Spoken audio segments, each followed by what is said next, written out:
Olá, amigos, internautas e toda a população de Carapicuíba. Estou aqui hoje com um grande amigo, Dr. Fernando Tadeu Valente, médico, pós-graduado em pediatria, formado há mais de 35 anos, nascido aqui também em Carapicuíba, e se colocou à disposição para tirar aqui dúvidas sobre a questão do coronavírus, dúvidas importantes, que a gente convidou aqui hoje para tirar algumas dúvidas, doutor, para que a gente possa realmente aí atender os pedidos da nossa população.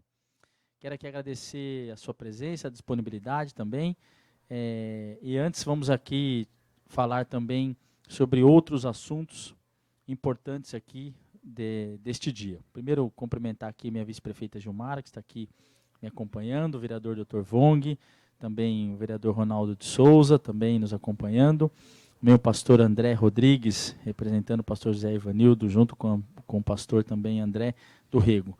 Mande um abraço ao pastor José Ivanildo também, e o carinho nosso aqui. Falar aqui outras informações. Primeiro, infelizmente, a taxa de isolamento vem caindo, não só em Carapicuíba, como também em todo o estado de São Paulo, mas Carapicuíba especialmente caiu esta semana numa média de 51%. Distante da meta de 70%, necessário para diminuir a velocidade do contágio do vírus.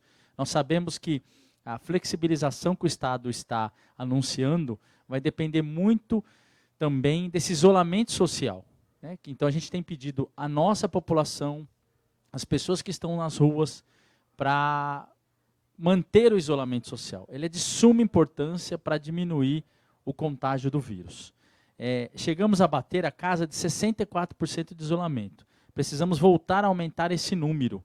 As pessoas que saem das casas, das ruas hoje, vão acabar sentindo os efeitos daqui a 1, 2 semanas.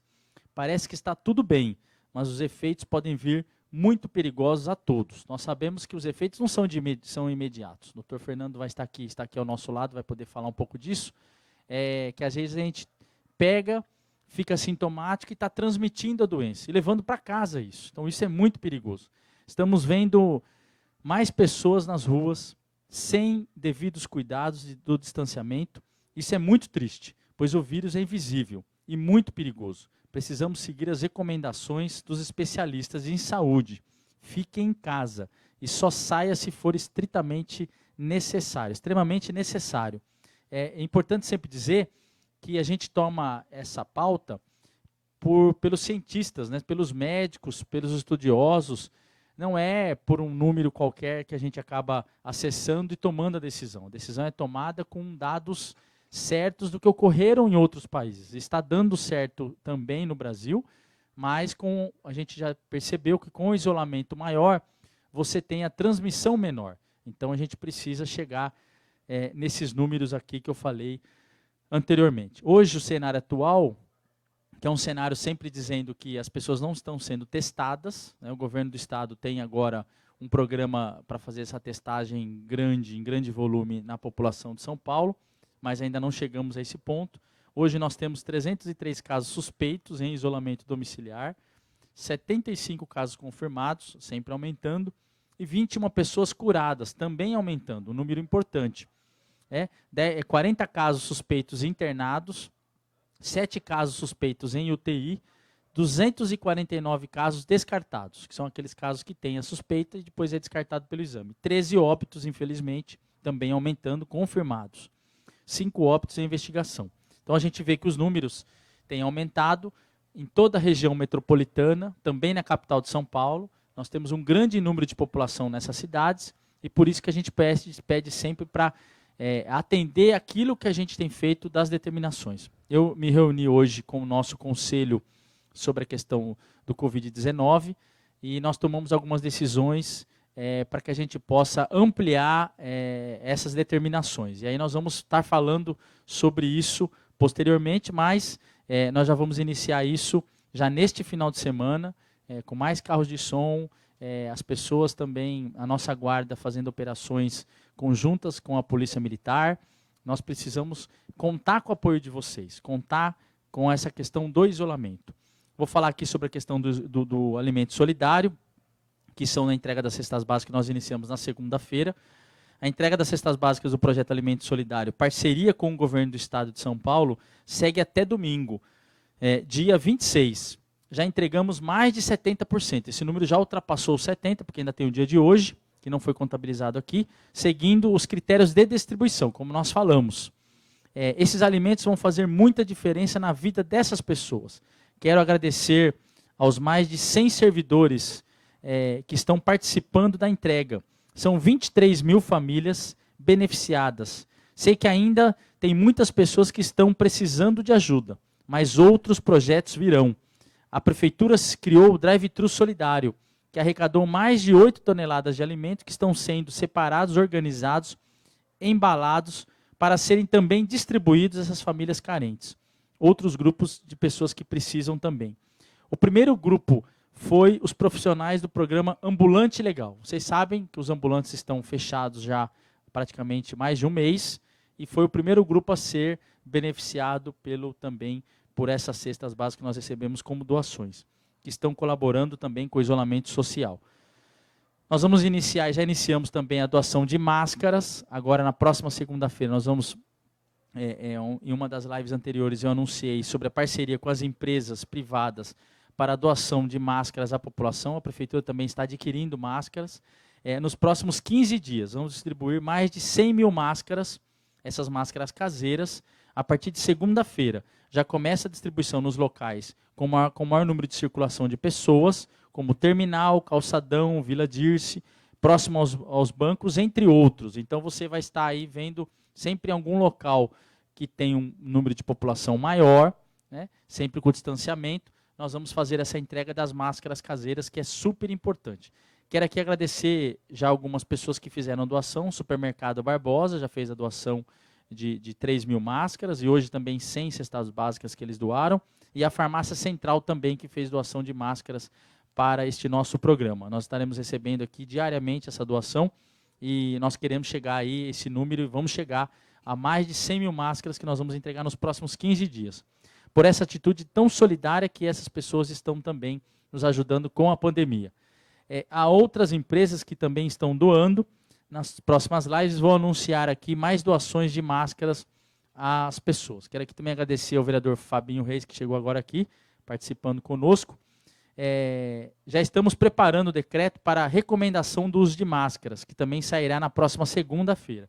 O Ministério da Saúde já sinalizou a importância do uso das máscaras para diminuir o contágio, e sabemos que tem muitas pessoas nos serviços essenciais que continuam trabalhando. Além disso, você que está em casa, quando precisar ir ao mercado ou farmácia, deve utilizar a máscara. Então nós vamos fazer a recomendação, como o governo do estado já está fazendo, também nós vamos fazer essa recomendação aqui em Carapicuíba, a partir do momento que nós vamos estar fazendo essa entrega da doação de máscaras.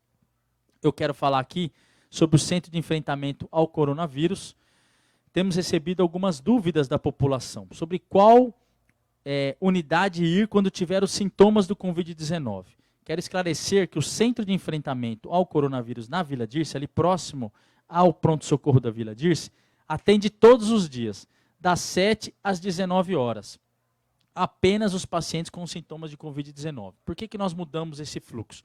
Primeiro, para que a gente possa atender o paciente lá em melhores condições, e só os pacientes que têm lá os sintomas do Covid-19. Então nós estamos lá neste local, que nós abrimos já há um bom tempo, para atender essas pessoas que têm a suspeita. Então você que tem a suspeita tem de segunda a segunda, das 7 às 19 horas, para ir a esse local e passar lá neste local para tirar aí todas as dúvidas e, lógico, passar em consulta para que a gente possa atendê-lo da melhor forma. Então, se você passou pela consulta online, que é o telemedicina que também nós criamos, e ainda assim precisa de consulta presencial, poderá ir até o Centro de Enfrentamento do Coronavírus na Vila Dirce, em qualquer dia da semana, como eu falei, das 7 às 19 horas. São 3 médicos de plantões para atender exclusivamente pacientes com sintomas do coronavírus.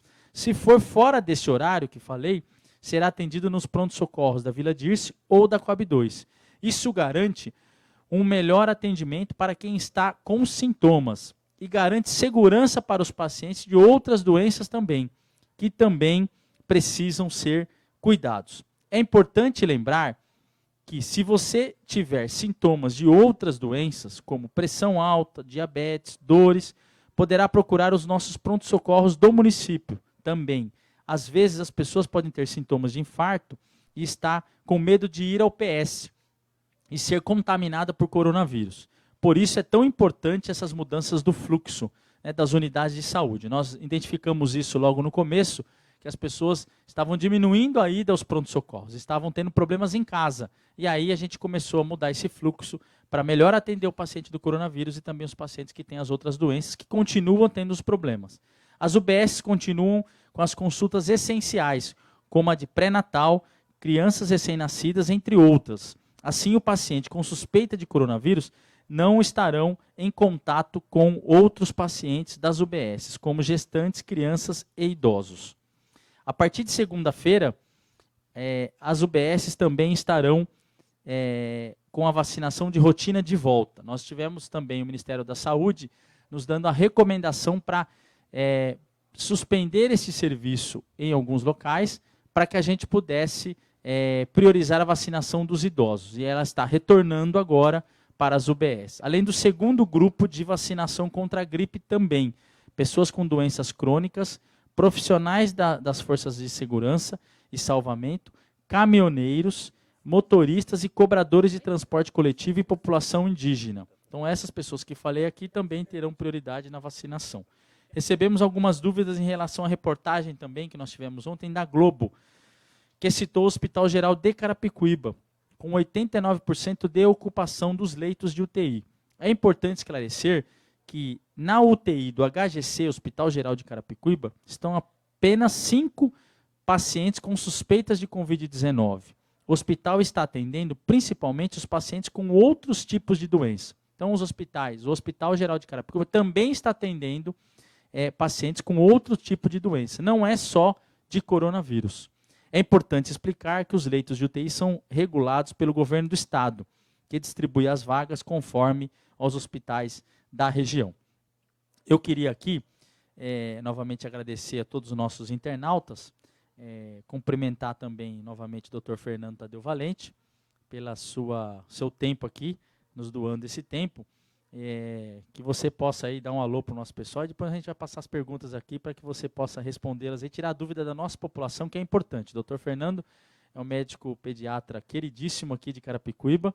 Aí as pessoas vão poder vê-lo novamente, alguns clientes que não estão te vendo, né, doutor? Vai poder aqui vê-lo na nossa live, da importância sua aqui também na nossa cidade, da sua contribuição que o senhor deu já por todos esses anos como médico pediatra aqui da nossa cidade. Boa noite quem está nos ouvindo. Agradeço a oportunidade para poder esclarecer e ajudar a população de Carapicuíba. Eu sou carapicuibano, nasci aqui há 60 anos. Então, eu me sinto na obrigação, né, no dever de estar podendo ajudar a população de Carapicuíba. A doença, o Covid, é uma doença sistêmica. Portanto, ela atinge todo o organismo. Não atinge só o pulmão, não atinge o coração, ela atinge o coração, atinge o pulmão, atinge os rins, principalmente os rins, né? Então, é uma doença sistêmica que, se nós não tomarmos cuidado, o que vai acontecer? Todo mundo adoece de uma vez só e o nosso sistema de saúde, não só aqui em Carapicuíba, no estado, no Brasil inteiro, vai por água abaixo. Então, eu acho que, nesse momento, todas essas medidas que o prefeito está tomando são medidas adequadas. Temos, infelizmente, ainda a impressão que pode piorar um pouco mais essa situação, né? Tomara que não. E a gente precisa ficar atento para não se infeccionar, não se infectar, o uso de máscaras, a lavagem de mãos, o isolamento do paciente doente, para que a gente não transmita um para o outro. Portanto, a gente corte a cadeia da infecção pelo coronavírus. Sim, doutor. Importante. A gente sempre sabe que a população acaba tendo o médico como um conselheiro, né? E hoje a gente pode aqui estar ampliando esses conselhos aí, doutor. Eu quero aqui responder da Tami Gomes. As máscaras são para quem está no Cadastro Único e Bolsa Família? Nós já iniciamos a entrega ontem também, nas filas que nós fizemos a entrega das cestas. Nós vamos entregar geral, na cidade toda, para que a população realmente possa ter esse uso de máscara aí. Doutor, eu tenho aqui algumas perguntas, eu vou te falando e se você puder nos responder aqui. Claro. O Mauro Augusto Valneiros. Olá, prefeito. Há algum cuidado extra que possa ser tomado para as crianças com bronquite e as medicações geralmente associadas? Então, há algum cuidado extra que possa ser tomado para as crianças com bronquite e as medicações geralmente associadas? Boa pergunta. As crianças que têm bronquite, asma, bronquite, rinite, elas precisam estar sempre com a sua medicação em dia, prescrita pelo seu médico, não devem parar, mesmo que sejam medicações de uso crônico. Algumas medicações tipo corticoide devem ser mantidas, né? A associação dessa medicação, corticoide mais um outro remédio que abre os pulmões, faz com que a criança se sinta melhor, adoeça menos, e a criança não está propensa a ter outros tipos de infecções, porque não é só o Covid-19, mas tem o HN1, a gripe, o rinovírus e outros vírus. Então, a criança precisa estar com a vacinação em dia do H1N1, na faixa etária adequada. Ela tem que estar sempre, de uma forma e outra, com a lavagem nasal com soro fisiológico, evitar o uso de medicações inadequadas, evitar a exposição ao pó, ter uma higiene ambiental muito adequada. Isso faz com que a bronquite, a doença, a asma dela esteja controlada e ela tenha menos possibilidade de se infectar com outros vírus, como assim o coronavírus. A gente percebeu, doutor Fernando, que diminuiu a transmissão das doenças respiratórias, né? Eu acho que até pelo cuidado que as pessoas estão tomando, a gente teve aí um massacre de informações, isso também tem diminuído, acho que para as crianças e também para os adultos, né? A saúde, nós já percebemos esse número, essa diminuição das gripes comuns, acho que por conta de toda essa prevenção que a gente está fazendo, acho que isso está ajudando também a não ter essas gripes comuns que a gente tinha, né? Isso na verdade, assim, as doenças continuam, né? É importante a gente dizer isso, porque continua tendo infarto, continua tendo derrame, que é o AVC, continua tendo insuficiência renal e várias outras. Em relação às gripes, então a população se vacinou mais, né? As crianças não estão indo à escola, portanto, não tem transmissão, né? Então, tudo isso favorece a diminuição da ida ao pronto-socorro, a ida à unidade básica. E, além do mais, essas doenças são autolimitadas. 2, 3 dias de uma febre baixa, uma tosse pequena, uma tosse que não interfere muito na respiração, passa. Então, ele, antigamente, que ele não tinha essa noção do coronavírus, ele ia muito mais no pronto-socorro. Agora ele resolve em casa. Então, toma um antitérmico, viu que a criança não está cansada, o paciente não está cansado, resolveu, ele não procurou o serviço de saúde. Portanto, são as doenças que são menos agressivas. Sim. As pessoas, doutor, falam muito sobre a questão das comorbidades, né? Grupos de risco. Uma dúvida aqui que a gente recebeu várias perguntas. Primeiro, o seguinte. Vamos supor que o cidadão toma um remédio para pressão alta, como é uma grande maioria dos brasileiros aí que acabam tomando. Grande maioria não, uma parte da população, né? Toma os remédios para pressão controlada, toma um remédio.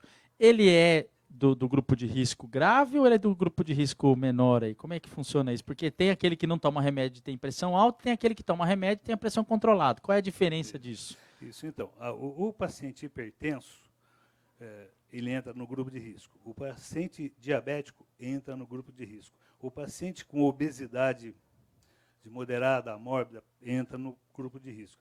As crianças que são portadoras de câncer ou que têm doenças crônicas que usam imunossupressores, pacientes com lúpus, pacientes com artrite, pacientes com doença renal crônica que fazem hemodiálise, são de grupo de risco. Agora, esses pacientes são grupo de risco para várias doenças. E se pegar um coronavírus, aí que ele está mais doente ainda. Portanto, se você for um paciente de risco, mas estiver controlado, com sua pressão controlada, tomando seu medicamento, fazendo sua dieta adequada para o seu diabetes, fazendo uma dieta adequada para não aumentar seu peso, você é do grupo de risco, mas não está exposto à maior doença. Entendi. piora a infecção, né? Então você continua sendo grupo de risco, só que você está com a sua saúde controlada. E isso é fundamental. Continuar tomando o remédio da pressão, continuar tomando a insulina, quem toma insulina, continuar fazendo o seu tratamento imunossupressor. Continua, você é do grupo de risco. Sabendo que você é do grupo de risco, o que você tem que fazer? Se prevenir mais. Isso é importante porque assim, a gente vê que as pessoas muitos acabam deixando de tomar o remédio com medo de ir lá ao médico de retorno. Exatamente. E também as pessoas também ficam, às vezes, com a paranoia aí, pô, eu tomo remédio da pressão, eu também estou muito no risco. Todos estão no risco.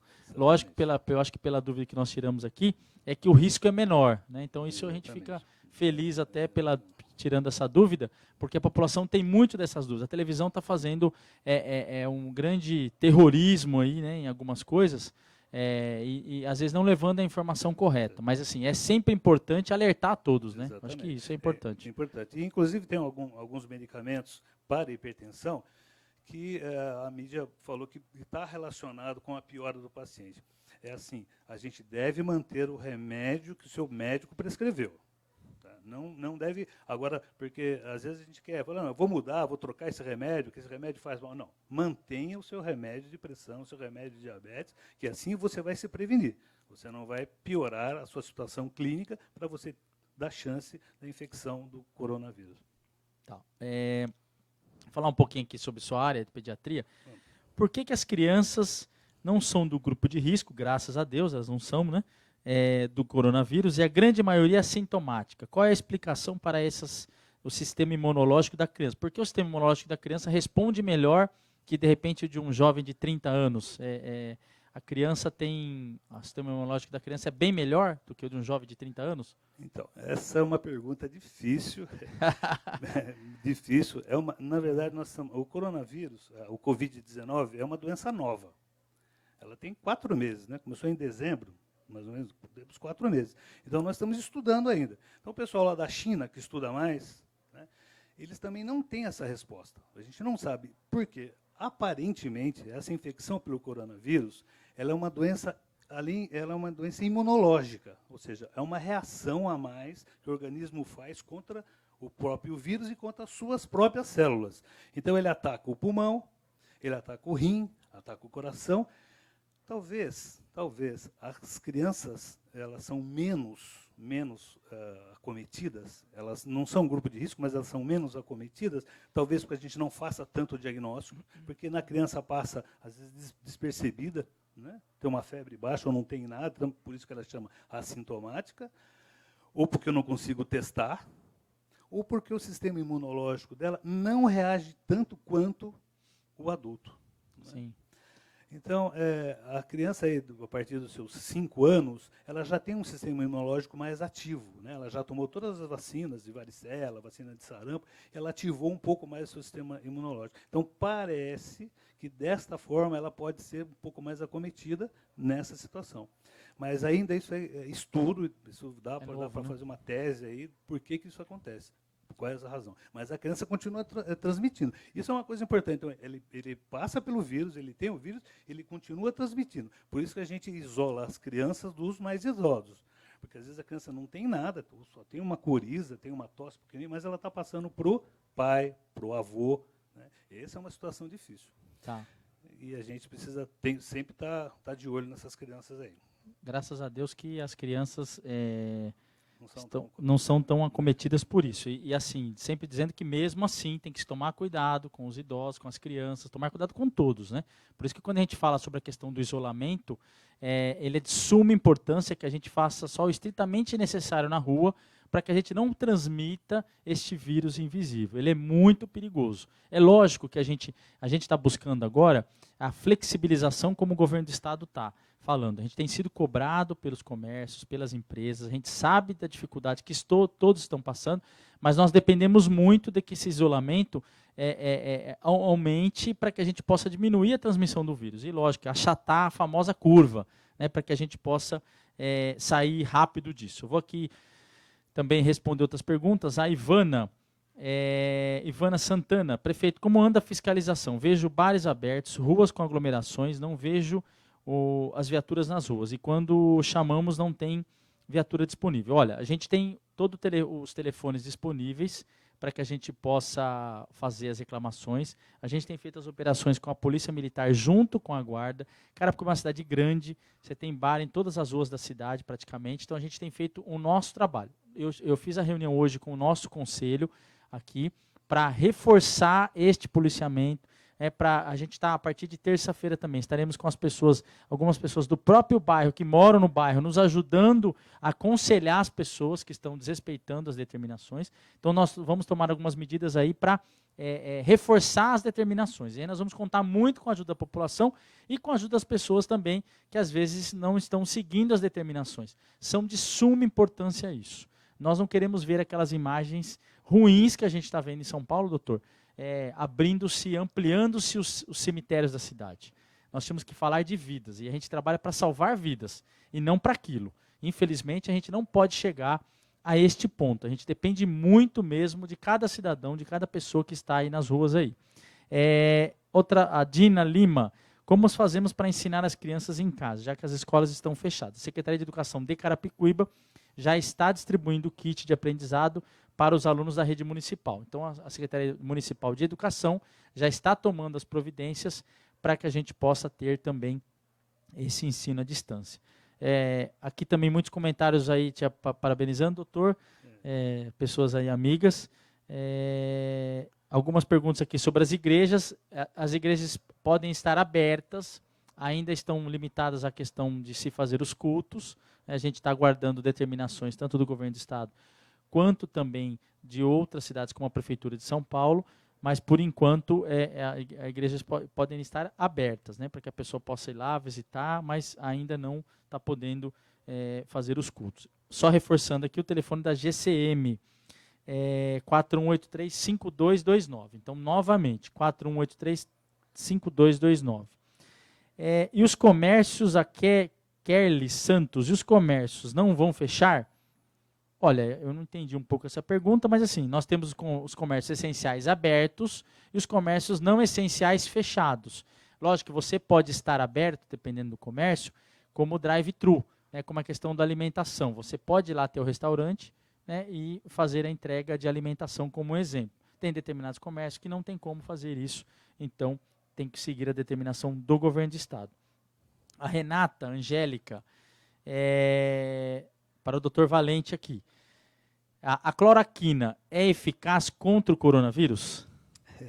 Essa pergunta aí, cloroquina, ela é eficaz? Hidrocloroquina e cloroquina. Então, essa é uma discussão longa, né? E assim, não existe um trabalho eficaz dizendo, um trabalho científico dizendo, olha, esse remédio é eficaz contra o coronavírus. Como, por exemplo, a gente fala penicilina é eficaz contra sífilis, por exemplo. Quem tem sífilis vai tomar penicilina, é a grande probabilidade, enorme probabilidade de se curar. O uso da hidroxicloroquina e hidrocloroquina tem os efeitos. E o pior efeito é o efeito cardiológico, o efeito de arritmia cardíaca.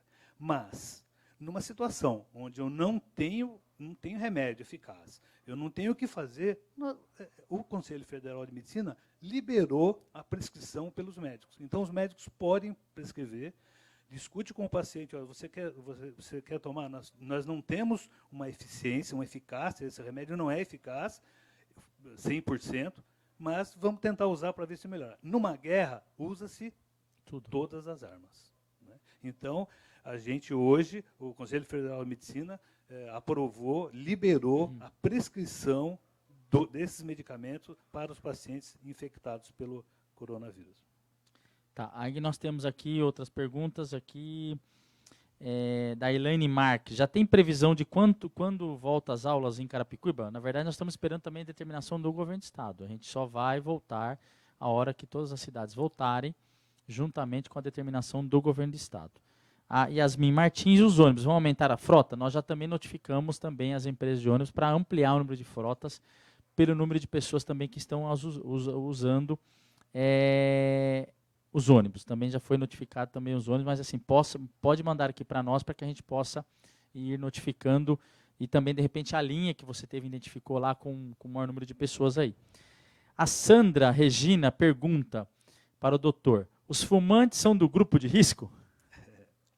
Essa é uma boa pergunta também. Teoricamente, sim. Teoricamente, sim. Os fumantes, eles têm um problema pulmonar, né? Eles podem cursar com enfisema pulmonar, com uma bronquite crônica, e aparentemente isso é um risco para a infecção do coronavírus. Existe um trabalho atual dizendo que há uma competição entre o coronavírus e a nicotina e que provavelmente pode ser que haja alguma... Assim, os pacientes que são fumantes, eles são um pouco mais protegidos contra o coronavírus. Mas é muito cedo para falar isso, é muito arriscado para falar isso. Isso, pelo amor de Deus, não pode incentivar ninguém a começar a fumar. Vou fumar mais agora para curar do coronavírus, de forma nenhuma. Mas ele continua sendo de risco. Prejudicial, né? O fumo, o tabaco, muito, né? mata mais do que o próprio coronavírus. Muito prejudicial. Aqui, eu também tenho uma dúvida, doutor, sobre, outra dúvida aqui, como diferenciar o corona das outras doenças? Acho que é assim, das gripes, né, vamos dizer assim, mas acho que a questão dos sintomas, né? Acho que são sintomas... São bem parecidos, né? Bem parecidos. O coronavírus, o paciente começa com dor no corpo, mialgia, dor nas pernas, dor de cabeça, pode ter diarreia, pode ter febre, um pouco de tosse. A maioria das infecções virais, depois do 3º a 5 dias, o paciente está bem. Esse paciente com infecção, ele começa a ter piora por volta do seu 5º a 7º, do 7º dia até o 10º dia, ele começa a piorar. Então, ele começa a ficar mais cansado, ele começa a ter uma falta de ar, uma opressão no peito, uma dor no peito, que isso é que chama atenção. Então, aquela gripe, que foi uma tossezinha pequena, um nariz escorrendo, passou na maioria dos vírus. No coronavírus, ele começa a piorar, e é onde a gente precisa intervir. Então, esses pacientes, eles não conseguem andar, começa a ter falta de ar, começa a ficar roxo, aí é uma coisa grave. Então, essa é a diferença. Mas, no começo, ela é uma infecção igual às outras. Parece que a gente ouve muito falar que ela é diferente em cada paciente, né? Tem um paciente que responde melhor, tem outro paciente que responde menor, de menor forma. Isso. Ela é diferenciada. E está falando até uns estudos sobre a questão do tipo sanguíneo, né? Isso, também. A gente sabe que mais de 85% da população, dos pacientes que tem infecção, passa como uma coisa mais ou menos despercebida. Tem pessoas que testam, vão fazer o teste, e deu lá positivo. Mas, puxa vida, mas como é que deu positivo? Eu não tive nada. É porque passou por ele pegou o vírus, mas só que não levou a doença nenhuma. Né? Então, por que uma outra pessoa desenvolve a doença? Então, são várias teorias para serem feitas. Né? E uma delas é que o sistema imunológico, o vírus ataca o sistema imunológico, eu faço uma reação tão grave a essa infecção que eu também faço a reação contra o pulmão, contra o coração, e de uma forma mais grave, atinge o rim. Tem pacientes que vão ficar fazendo diálise, pacientes que vão ter problema neurológico, já tem estudos, né, 4 meses, pacientes que saíram, que curaram, mas ficaram com problemas neurológicos. Então, a doença na verdade, quando ela entra no corpo, o corpo identifica como um corpo estranho, né? Uma coisa errada, e aí briga muito, e essa briga acaba até prejudicando os órgãos de cada um. Então a gente vê que realmente é difícil. Marcos Pires, doutor, como a heparina coagulante, né? Pode ajudar a evitar que os casos vão para a UTI. Heparina anticoagulante, é isso mesmo. Isso também é uma boa pergunta. É um outro medicamento que está sendo usado em vários hospitais aqui de São Paulo, já está sendo usado nos Estados Unidos, em outros locais também. Por quê? Porque, como eu disse, a doença ela é trombótica. Ela faz uma trombose nos vasos sanguíneos. Então, ela faz uma trombose nos vasos do pulmão, ela faz uma trombose nos vasos do rim, ela faz uma trombose no coração. Aí alguns médicos, estudando os pacientes pós-mortem, nas necrópsias, viram que esses pacientes estavam todos com trombose. Desta forma, começaram a usar um remédio que é para não ocorrer a coagulação. E esse remédio, a heparina, ela teve os estudos são preliminares, né? Não dá para afirmar de uma forma adequada, mas os grandes hospitais aqui de São Paulo, com estudos importantes, viram que a heparina tem um desfecho melhor na sobrevida desses pacientes. Mas é um remédio importante, é um remédio perigoso, que o paciente pode sangrar muito, tem que ser prescrito pelo médico, prescrito numa terapia intensiva ou como preventivo, né? Não é um remédio que pode ser usado aleatoriamente. Tem que ser prescrito por um médico. Tá, ok.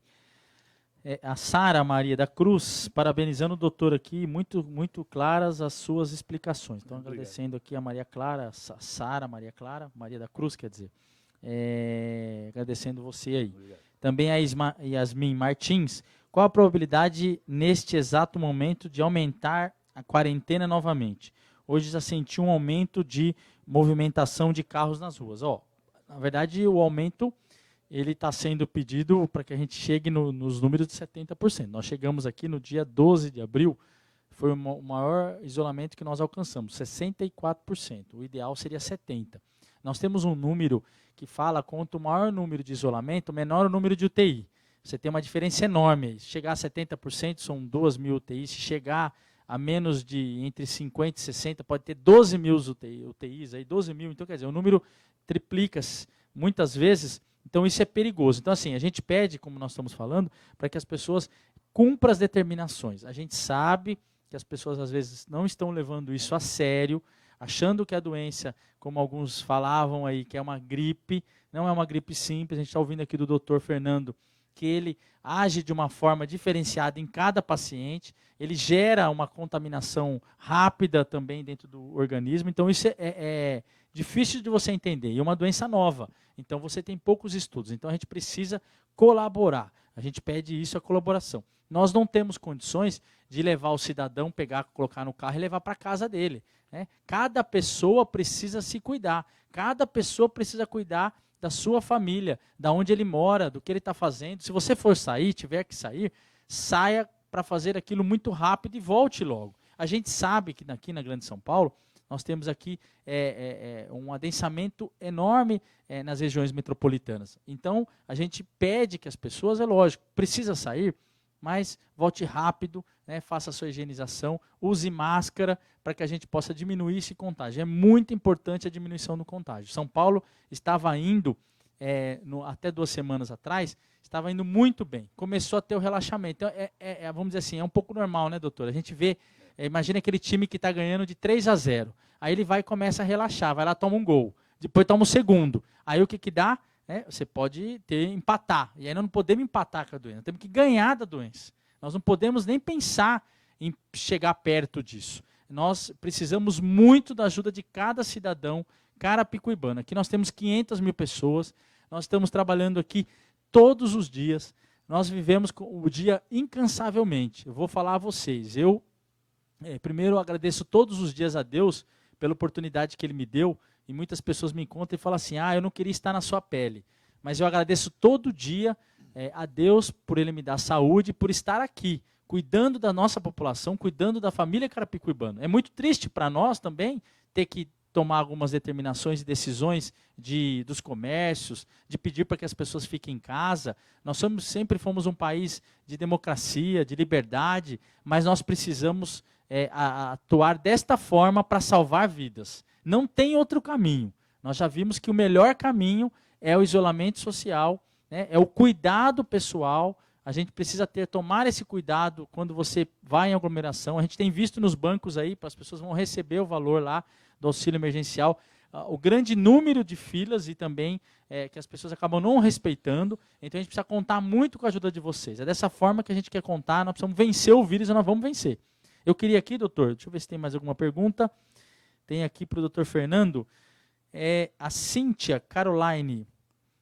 Doutor Fernando, muita gente fica questionando se os animais são ou não capazes de transmitir ao ser humano o coronavírus. O senhor poderia esclarecer? Vai dar uma de veterinário. Não, boa pergunta. São sim, né? Tanto é que veio do morcego, né, teoricamente. o cãozinho dentro de casa, o gatinho dentro de casa, eles podem transmitir. Mas não é desta forma, não é fácil. Ele precisa ter um contato muito grande com o paciente que tem uma carga viral muito grande. Então, se eu estou dentro do meu quarto, dormindo com esse cachorro 24 horas e estou infectado com uma grande quantidade de vírus, esse cachorro ele pode sair do quarto e ir para um outro quarto e contaminar um paciente que está do outro lado, o familiar. Então, pode contaminar, sim. Então, temos que tomar cuidado. Mas também não é tão fácil, mas tem que tomar cuidado. Então, também tem que ter um isolamento. Quando o paciente estiver doente, ele tem que estar isolado dentro do quarto, né? Com animal de estimação, porque isso aí vai poder transmitir mesmo. Importante dizer que, na verdade, é o ser humano que passa ao animal, né? Nesse caso é o contrário, né? Não é o animal. Então, quer dizer, tomar muito cuidado, porque quando o paciente está lá em isolamento, é isolamento zero, não pode entrar ninguém lá, né? As pessoas falam até de uma situação até ruim, né? Porque a pessoa tem que deixar a comida na porta do quarto, né? Parece que ele está aprisionado, né? Mas realmente é uma doença muito perigosa. Aqui estão me questionando, doutor, se as crianças também devem usar máscaras. Certo. Eu acho que sim. O problema é a criança mais velha, que entra o escolar, que é por volta de 7 anos, ele entende. Entende isso, ele entende e deve a usar. pequenininha não, né? O pequeno não tem vai querer jeito, tirar, vai querer mexer. Não vai ter jeito, vai mexer, daí vai piorar. Mas aquela que conseguir conseguir usar, ótimo, vai se prevenir. Bom, eu queria aqui pedir, se você quiser fazer aqui mais alguma informação aqui para nós, que nós vamos encerrar, mas assim, primeiro eu te agradecer e se colocar à disposição que você fique aí à vontade para fazer alguns esclarecimentos aí, importantes. Tá, então, assim, eu estava fazendo umas contas aqui, se a gente levar em consideração a população de Carapicuíba, 500 mil habitantes. 500 mil habitantes. Se 85% da população vai se contaminar, mas não vai ter doença, 12% pode ter uma doença que precise de um cuidado, precise de uma hospitalização. E 3 a 5% vão ser pacientes críticos, vão ser pacientes que precisam de UTI. Isso dá 25 mil pessoas. Aonde nós vamos arrumar 25 mil leitos de UTI? Portanto, eu peço para você que está me ouvindo, que o que nós precisamos? A ordem, a palavra de ordem, é prevenção, precaução, cuidado, isolamento social ainda, não é para afrouxar. Isolamento social ainda. Né? E o uso de máscaras, lavagem de mãos. Por quê? Porque é desta forma que nós vamos conseguir vencer essa batalha. Senão, eu, como digo para o prefeito, aonde nós vamos, nenhum estado, ninguém vai arrumar. Isso só em Carapicuíba. Verdade. Em Carapicuíba. Imagina o estado de São Paulo, onde é que nós vamos arrumar 25 mil leitos de UTI para os pacientes graves. Então, a gente tem que ter mesmo muito cuidado e tem que se isolar mesmo, tomar todas essas providências que estamos falando aqui agora, que é a coisa mais prudente para a gente fazer. E obrigado por poder estar aqui, poder esclarecer a população de Carapicuíba, que eu devo muito pela população de Carapicuíba. Estou aqui, nasci há 60 anos aqui e tenho consultório há muito tempo aqui, e é daqui que a gente tira o nosso sobrevivência. Né? Muito bem. Obrigado. Obrigado novamente. Queria aqui, primeiro, doutor, agradecer você. Eu sempre... Primeiro que ele cuidou dos meus 2 filhos, né? Então, desde que nasceu. Me lembro uma vez que eu estava... a minha filha Lorena tinha um problema e aí ele fez eu levar lá ao médico. 3 horas da manhã ele foi colher o líquor, né? Líquor da espinha e sempre foi muito cuidadoso com as crianças, né? Então eu fico muito feliz da sua presença aqui hoje. Você cuidou aí de milhares e milhares de crianças que já estão aí grandes aí hoje e já estão cuidando dos filhos dessas crianças que você cuidou e assim vai, né? Então você vê da sua experiência de tudo que você tem feito pela cidade. Fico muito feliz da sua presença, de tirar as dúvidas dos nossos amigos carapicuibanos.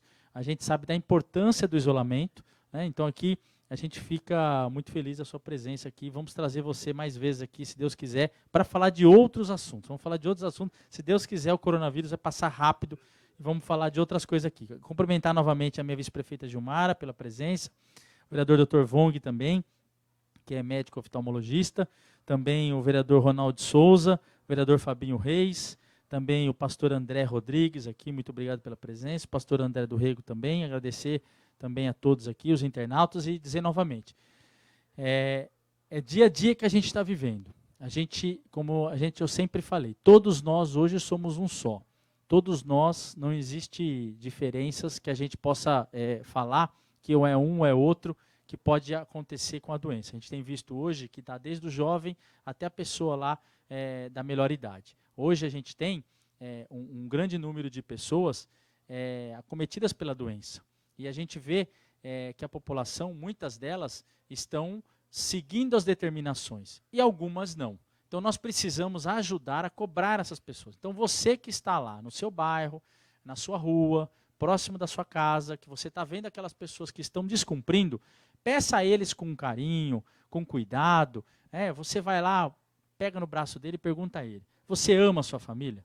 Você gosta da pessoa que está na sua casa? Então, nos ajude a continuar no isolamento. Nos ajude a seguir as determinações. Isso é muito importante que cada um possa fazer. Nós não temos condições, como o Dr. Fernando falou aqui, de atender esse grande número de pessoas que poderão ser acometidas pela doença. E a gente está vendo aí o número de mortes. Nós queríamos falar aqui de pessoas que estavam nascendo, de pessoas que estão sendo curadas. E nós estamos vendo outras notícias. Não é essas notícias que nós queremos notícias positivas. E por isso que a gente pede a vocês que vocês continuem nos ajudando, né, em seguir as determinações. Determinações são prudentes, são determinações que foram determinadas por médicos, especialistas, cientistas. Nós já vimos em outros países que deram certo e está dando certo aqui no Brasil.